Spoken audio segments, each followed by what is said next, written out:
It only was like halfway through the series that at one point I was like, oh yeah, Lily is English.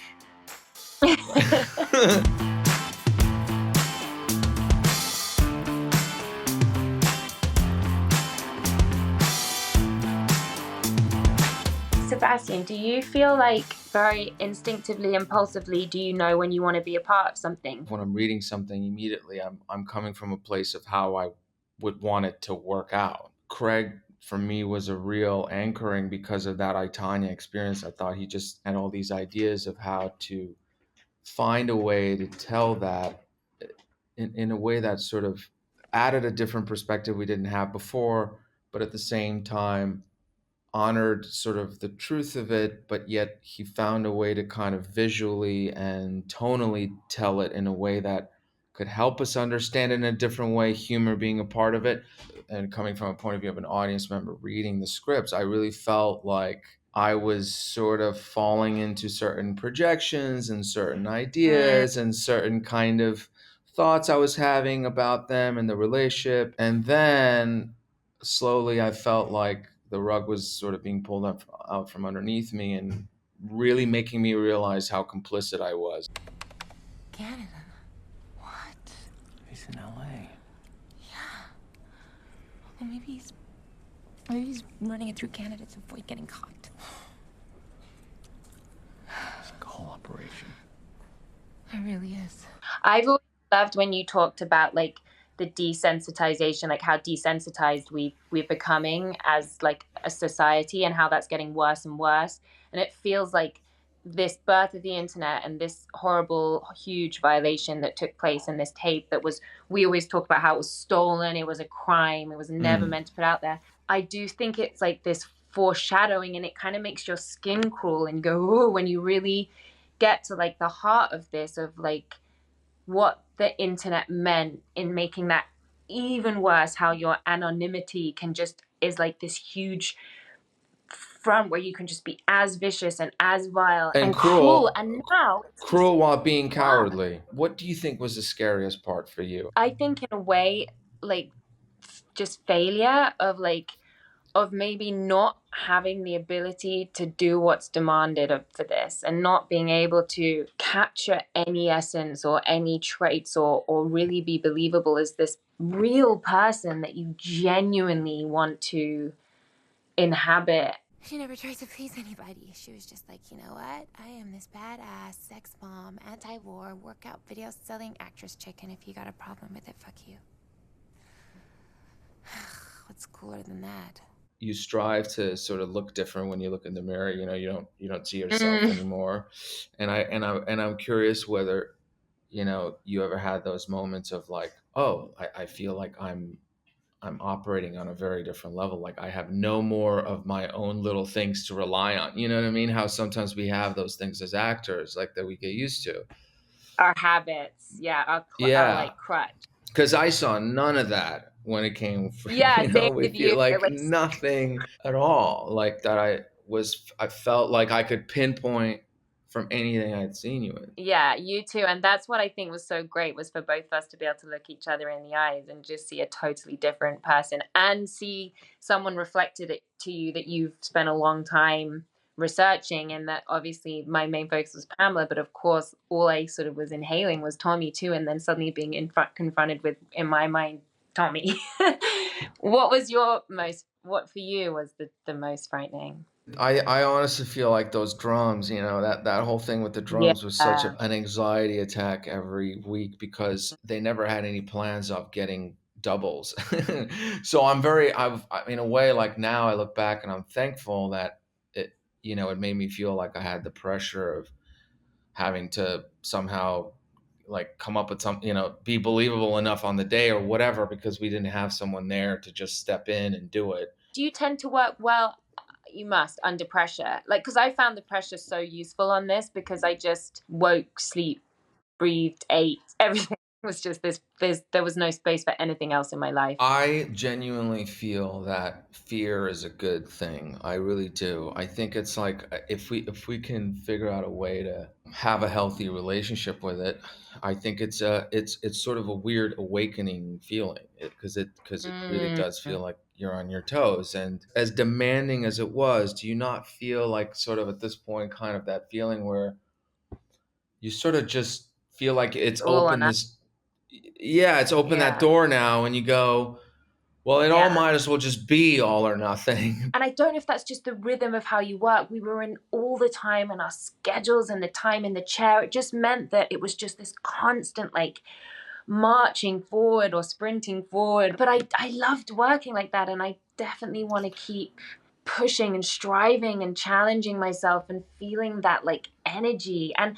I felt that with you. I felt like because in a TV show, we were the consistents. And with these amazing directors that came in, I felt you and I were like, I felt this great sort of power that we had in that it was ours and we'd taken on these roles. There was an adrenaline to that and a kind of out of control at the best of times in the acting, but in control in this like ownership of this thing. And that was addictive.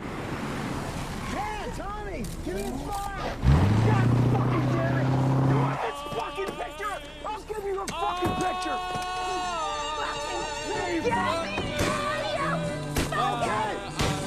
If you think about the voice, okay, Yeah. which again, like as I told you, it only was like halfway through the series that at one point I was like, oh yeah, Lily is English. Like I was like, I didn't, how did I not? Oh, I knew that. But like, did you feel like when you were starting at the beginning where you're like, I just have to keep talking. I just have to keep doing the accent. I have to Yeah. keep doing this voice. And I'm like in the morning when you're at home, like it just was that obsessive, right? Yeah, I didn't even when I went out for dinner and was ordering with the waitress or talking to like my mom on the phone, I would be American because I just felt like it's such a muscle. And once I was in it, it almost felt easier to stay in it and much Yeah. harder to like switch now. It was like this whole different person. And I really felt weird going back into English.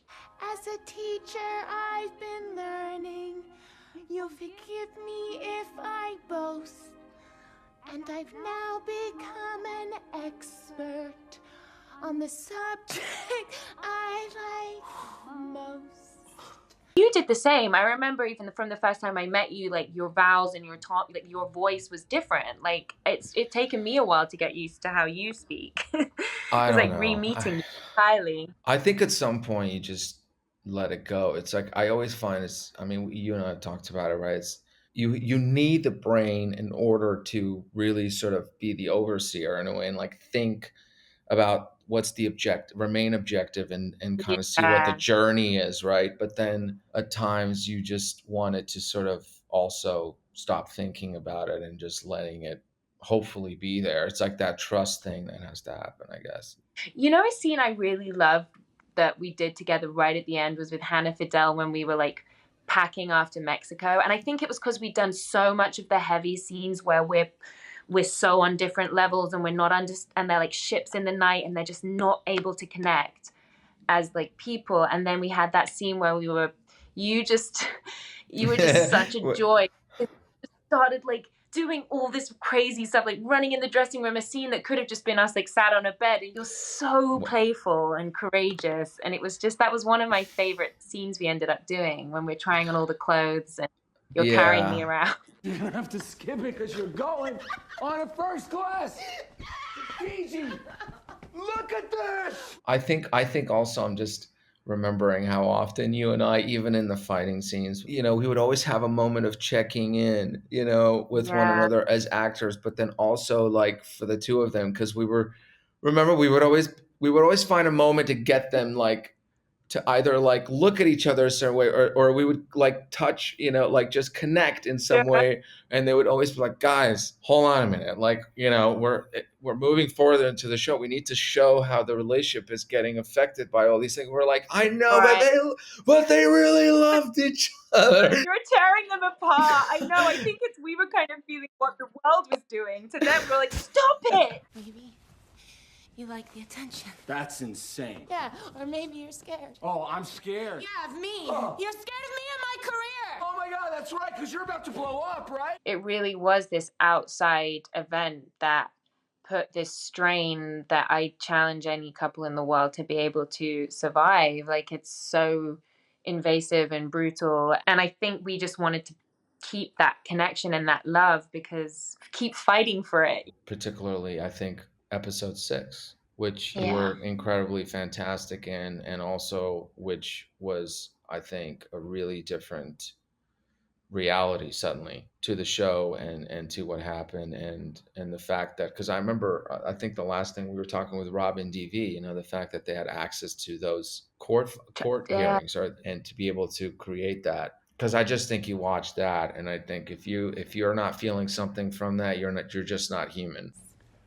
Have you ever been paid for sex?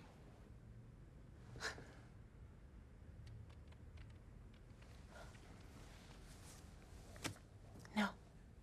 Do you need a moment to reflect on that question? That's something I would remember. I feel like you really do as an actor exist on like impulse, and you follow through, and it's so inspiring, like truly, like it's so rare. It just makes everything feel alive and exciting. And I think the reason why I want to be an actor is for those moments that exist between another actor where you're like, oh, and I felt that with you, and it was it's a great experience. Listen, I appreciated, you know, your trust and your guidance and your commitment to this whole thing, because I think it made me feel like I couldn't, you know, drop the ball on my end. It was good to be able to have each other all the way to the end, you know. And it's weird in a way. It's like, you know, you can feel nostalgic about it, and then suddenly, you know, I'll just have to remind myself, be like, that's not your life, bro. Yeah. You gotta let them have their life back. I will always remember our moment with the recreating this iconic photo where Pamela's biting Tommy's nipple ring, and we just did it like on a whim, and Craig was shooting it, and it was just, everyone felt really proud of the work they'd done, because it was such a huge amount of work, like in the transforming, and it was just a very on a back lot in LA.